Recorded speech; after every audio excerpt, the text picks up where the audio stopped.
Talcher BJP पक्षर Valentine's day पालन को विरोध कर उपजिलापाल ऑफिस परिसर में शहीद स्तंभ में श्रद्धांजलि उद्देश्य पुष्पमाला अर्पण करा जायछि।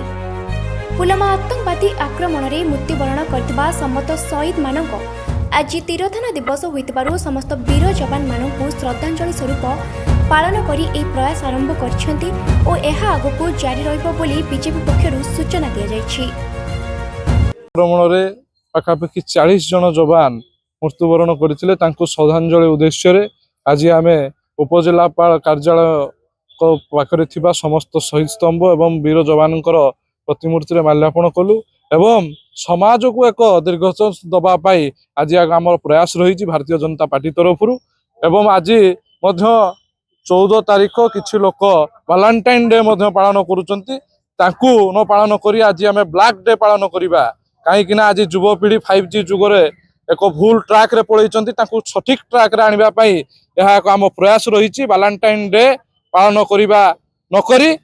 आमे ब्लैक डे पालन करिबा पई आम प्रयास जारी रही आकु मध्य रहिबो। प्रति वर्ष ए कार्यक्रम करी समाज को आमे एक नुआ चिंताधारा रे परिणत करिबो एवं ठीक चिंताधारा रे परिणत करिबा पई आम चेष्टा जारी रही भारतीय जनता पार्टी तरफ। निश्चित भाव में आपण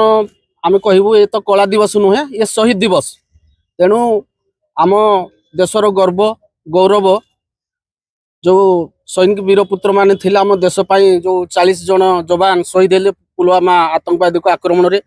तांकर आज तिरोधान दिवस थिला तेणु तांको सम्मान अर्थे तांकर त्याग तांकर बलिदान को मन पकेवा पाई आज आम आमर जो शहीद रंजन महांती एवं शहीद राणा प्रताप दास एवं शहीद स्तंभ आम